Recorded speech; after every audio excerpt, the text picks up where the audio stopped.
শেষে এলো খুশির ঈদ। তুই আপনাকে আজ বিলিয়ে বেশো আসমানি তাবির। তোমার রমজানের ওই রোজার শেষে এলো খুশির ঈদ। তুই আপনাকে আজ বিলিয়ে বেশো আসমানি তাবির। তোমার রমজানের ওই রোজার শেষে এলো খুশির ঈদ।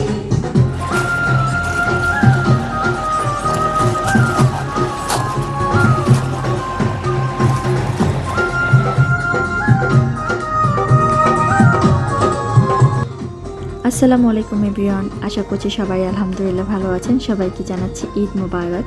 পবিত্র রমজান মাস শেষ করে আমরা এখন ঈদের আনন্দে আনন্দিত হয়ে আছি সবাই আলহামদুলিল্লাহ। এবারের রোজাটা ঈদটা আমার কাছে অনেকটা স্পেশাল, কারণ আমি প্রায় 7 বছর পরে আমি আমার আব্বু আম্মুর সাথে ঈদ করতে পেরেছি আলহামদুলিল্লাহ।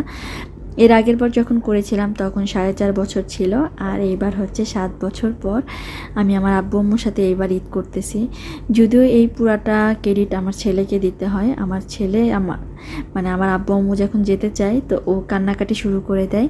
তো আলহামদুলিল্লাহ আমার ছেলের সুবাদে আমি এইবার আমার আব্বু আম্মুর সাথে ঈদ করতে পেরেছি, আল্লাহর কাছে লাখ লাখ শুক্রিয়া। তো এখন হচ্ছে এটা রাত্রেবেলা, আমার রান্নাবান্না কমপ্লিট। ভাবলাম যে ঘরের ভিতরে একটু বাখর জ্বালিয়ে রাখি, বাখরটা জ্বালাইলে ঘরটা এত ফ্রেশ লাগে, তো এই জন্য ভালো লাগতেছিল। আর এত গরম ছিল, তো গরমের জন্য দরজা জানলাও খুলতে পারি নাই ওরকমভাবে। তো দেখা যায় যে রান্নাও করতে নিচ্ছিলাম, তো সব স্মেলও ঘরের ভিতর চলে এসেছে। তো এই জন্য ভাবলাম যে একটু বাখরটা জ্বালিয়ে নিই। আর এদিকে তো কি বাবা আমার জন্য কিছু তারাবাতি এনেছিল। অ্যাকচুয়ালি এটা কিন্তু আমার জন্যই সে নিয়ে আসে প্রতিবার, কারণ এটা আমার কাছে খুব বেশি ভালো লাগে সেই জন্য। তো আপনার প্রিয় মানুষটা যদি আপনার একটু খোঁজখবর রাখে তাহলে দেখা যায় মনে একটু শান্তি লাগে। যেহেতু আম্মু ছিল এই বছর তকির বাবা ওরকমভাবে কোনো হেল্প করে নাই, কিন্তু আলহামদুলিল্লাহ সে প্রত্যেক বছর আমাকে অনেক হেল্প করে। হেল্প করলেও রান্নাঘরে তো সেই আমারই থাকতে হয়। তো যাই হোক, এখন হচ্ছে এখানে তোকেও দেখি যে কিছু তারাবাতি ওরও জ্বালাইতে ইচ্ছা করতেছিল, তো পরে আমি রুমে নিয়ে আসছি। আর ও হাতে কিছু একটা আঁকাইছে, এটা ওইখানে আমাকে মেহেদি দিয়ে দিতে বলতেছে। তো ওই জন্য ভাবলাম যে একটু ওকে মেহেদি দিয়ে দিই। আর আমি প্রায় অনেক বছর ধরেই দেখা যায় ঈদের দিন মেহেদি দিতে পারি না, ঈদের আগের দিন আর কি। দেখা যায় আমার দিতে দিতে ঈদের 2 দিন পরে 3 দিন পরে হয়ে যায়, আবার অনেক সময় দিও না। এটা ছিল ঈদের সকালবেলা। সবাইকে আবারও ঈদ মোবারক জানাচ্ছি আলহামদুলিল্লাহ। আজকে ঈদ, তো আমার ঈদের শপিং তো আমি আপনাদেরকে দেখাই নাই, তো ভাবলাম যে আজকে ঈদের শপিংয়ের একটা ভিডিও করে ফেলি, যেহেতু সবাই নামাজেও যাবে। তো আমি ভোরবেলায় উঠে পড়েছি। তো এখন হচ্ছে আমার ঈদের এই ড্রেসটা আমি ইন্ডিয়া থেকে নিয়ে এসেছিলাম আসার সময়। তো এই ড্রেসটা একটা কাশ্মীরি ইয়ে থেকে নিয়েছি, দোকান থেকে।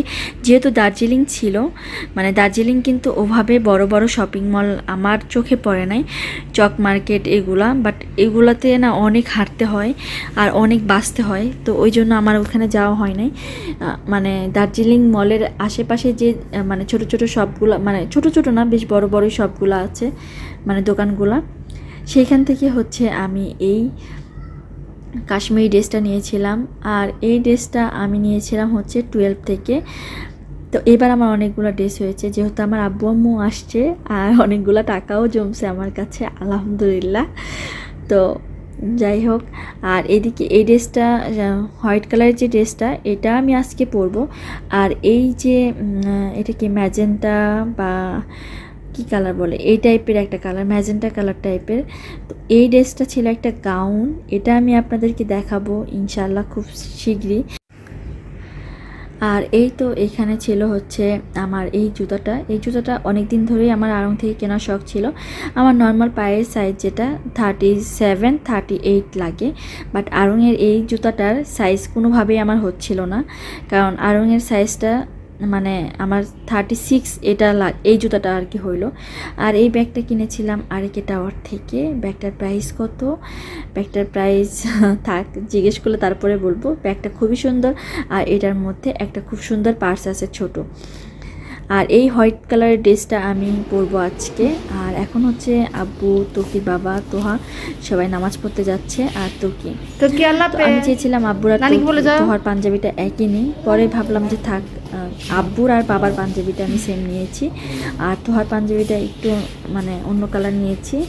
আর তোকির বাবার হচ্ছে হোয়াইট। গত বছরে ওরা হোয়াইট পরেছে, এই বছরও তাই পরলো। তো আমার কাছে একটু কেমন যেন লেগেছে। আর ম্যাজেন্ডা কালার ড্রেসটা, এই ড্রেসটা তোকির বাবা আমাকে নিয়ে যে খুব পছন্দ করে কিনে দিয়েছিল, তো এই জন্য ভাবলাম যে এটা একটু পরে পরবো। আর এদিকে আমাদের ঈদের রান্নাবান্না ছিল। এটা ছিল হচ্ছে গরুর গোশত দিয়ে নুডলস, ছিল লাচ্ছি সেমাই, ছিল জর্দা। আর আমার শ্বশুরবাড়ির স্পেশাল এটা হচ্ছে জর্দাটা থাকতেই হবে। ছিল চটপটি, দুধ সেমাই, লাচ্ছি সেমাই, পুডিং, এগুলাই ছিল আলহামদুলিল্লাহ আমাদের ঈদের মিঠাই। আর এখানে বাবা আর তোকির নানুর সাথে ছবি উঠতেছিল। আমি কেন জানি না ছবি তুলতে যাই ভিডিও করে ফেলেছি, তো এই জন্য ভাবলাম যে এটা রেখেই দিই।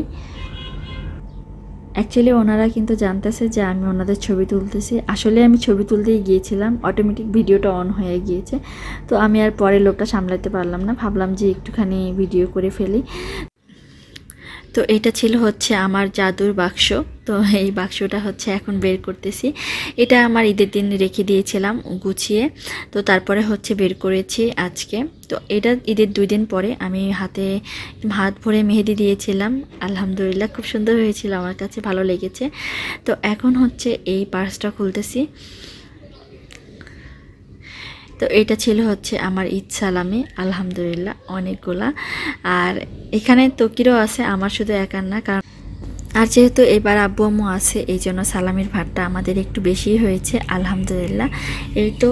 আর এই 2 টাকার নোটগুলা আর 10 টাকার নোটগুলা, এইগুলা হচ্ছে অনেক স্মৃতি আমাদের। তো যাই হোক, এইগুলা হচ্ছে তোকির দাদি আর কি যখন বেঁচে ছিল, তো তখন তোকি হওয়ার পরে, তোকির 1 বছর হয় নাই, তোকি হওয়ার পরেই দেখা গেছে তার কাছে যে এরকম নোটগুলো যেগুলো ছিল সেগুলো সুন্দর করে স্ট্যাপলার করে তার 3 ছেলে মেয়ের ঘরের যে সন্তান আছে তাদেরকে আর কি দিয়েছিল। তো আমি রেখে দিয়েছিলাম এটা আর কি, প্রত্যেক বছর ঈদের দিন তোকির হাতে দিই। যেহেতু তোকির দাদি নাই, তো এটা মানে মনে হয় যে মা মনে হয় আমাদের মনে করানোর জন্যই এই টাকাগুলো রেখে গিয়েছিল। এটা হয়তো খুব বেশি অ্যামাউন্ট না, কিন্তু অনেক স্মৃতি। মাঝে মাঝে যখন আমি এটা রেখে ভুলে যাই যে কোথায় রেখেছি, তখন আবার পাগলের মতো খুঁজি যে আসলে কোথায় রেখেছি, কিন্তু দেখা যায় যে এটা এত যত্ন করে রাখি যে আবার পেয়েও যায় আলহামদুলিল্লাহ। তো যাই হোক, ঈদের দিন করে একবার বের করি, তারপরে আবার রেখে দিই।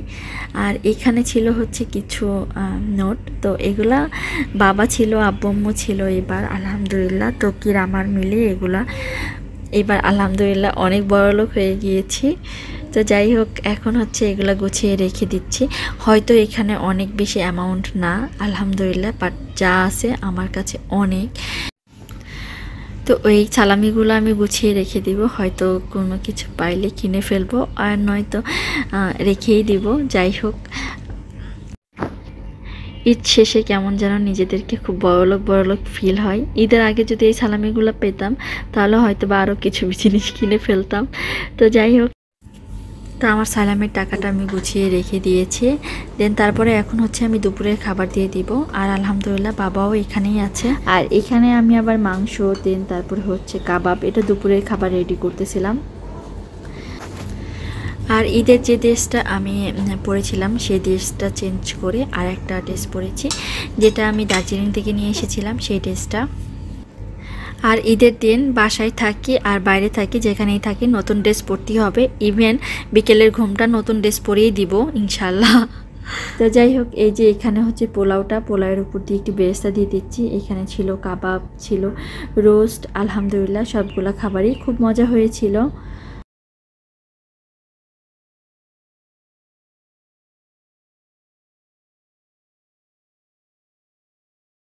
আর এখানে ঈদ স্পেশাল চিংড়ি মাছ, আমাদের এটা প্রতি বছরই থাকে। যত বছর হলো আমরা ঢাকায় ঈদ করি, ট্রাই করি ঈদের জন্য মানে আলাদা করে একটা চিংড়ি মাছের ভুনা বা কোনো কিছু করতে। তো আজকেও সেরকম একটা কিছু করে ফেলেছি। তো আলহামদুলিল্লাহ এটা ছিল আমাদের ঈদের খাবার দাবার। ঈদে আমরা ওরকমভাবে কোথাও ঘুরতে যাই নাই, কারণ যেহেতু অনেক গরম ছিল আর আমার ননদের বাসায় গিয়েছিলাম, তো এই জন্য আলাদা করে দূরে আর কোথাও ঘুরতে যাই না। যেহেতু ছুটিও পাওয়া যায় না, দেখা যায় ছুটিগুলো একটু বাসায় থাকতেই ভালো লাগে। আসলে 2 বছর আগে যখন বাবা এখানে ঈদ করেছিল, মানে গত বছর নাকি, যাই হোক, তখন হচ্ছে আমরা গিয়েছিলাম সাফারি পার্ক ঘুরতে। তো তখন গিয়ে এত ঝামেলা হয়েছিল, এত ভিড় ছিল। রাস্তাঘাট ফাঁকা থাকলে কি হবে, মানে যে ঘোরার জায়গাগুলো সেগুলোতে অনেক ভিড় থাকে, আর এই জন্য ভাল লাগে না আর কি, এত ভিড়ের মধ্যে যেতে এখন আর ইচ্ছা করে না। তো যাই হোক, দুপুরের খাবার টাবার দিয়ে দিচ্ছি সবাইকে। আর আজকের ঈদ ব্লগটা কেমন লাগলো অবশ্যই আপনারা জানাবেন আর সুন্দর সুন্দর কমেন্ট করবেন। তো আজকের মতো এই পর্যন্তই। আল্লাহ হাফিজ, আসসালামু আলাইকুম।